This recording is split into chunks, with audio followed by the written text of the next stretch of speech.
हजरत अली फरमाते हैं, बीबी सैयदा फातिमा ने कभी मुझे कुछ कहा ही नहीं, कभी कोई फरमाइश नहीं की।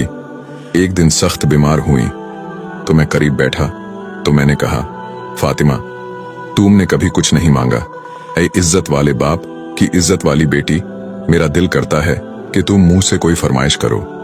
तो हजरत फातिमा ने कहा, ऐ अली अगर एक अनार मिल जाए तो, मेरी तबीयत चाह रही है अनार खाने को।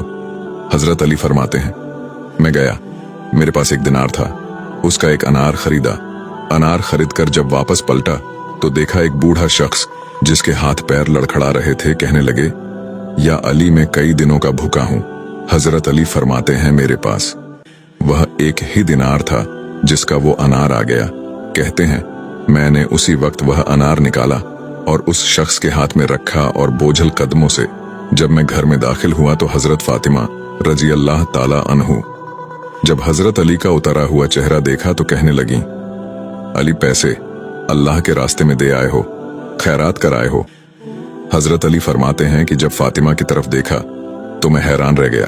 हजरत फातिमा ने कहा, मुझे यकीन है आप अनार लेने गए थे और आपने अनार खरीद भी लिया था।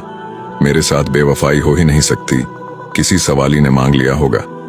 अली आ जाएं, मुझे अनार खाने से इतना सुकून नहीं मिलता जितना अल्लाह के रास्ते में देने से मिला है। हजरत अली कहते हैं कि हम दोनों मियाँ बीवी सब्र करके बैठ गए। इतने में दरवाजे पर दस्तक हुई। कहते हैं कि जब मैं दरवाजे पर उठकर गया तो देखा सामने हजरत सलमान फारसी खड़े हैं। उन्होंने मुझे 9 अनार दिए, कहने लगे, नबी पाक सल्लल्लाहु अलैहि वसल्लम ने भेजे हैं। तो हजरत अली कहने लगे, ये हमारे नहीं, किसी और के हैं, पड़ोसी के हैं। तो हजरत सलमान फारसी ने कहा, नहीं, यह आपके ही हैं। हजरत अली फरमाने लगे, मेरे होते तो 10 होते, इसलिए कि अल्लाह ने फरमाया कि तुम एक नेकी करोगे तो 10 नेकियां मिलेगी। फरमाया मेरे होते तो 10 पूरे होते, यह 9 है, अल्लाह के रसूल ने भेजा है, मेरा यकीन कमजोर नहीं हो सकता। हजरत सलमान फारसी ने जेब में हाथ डाला और कहा, यह पूरे 10 ही हैं, मैं तो तुम्हारा इम्तिहान ले रहा था। सुभान अल्लाह, ऐसा यकीन माशाअल्लाह।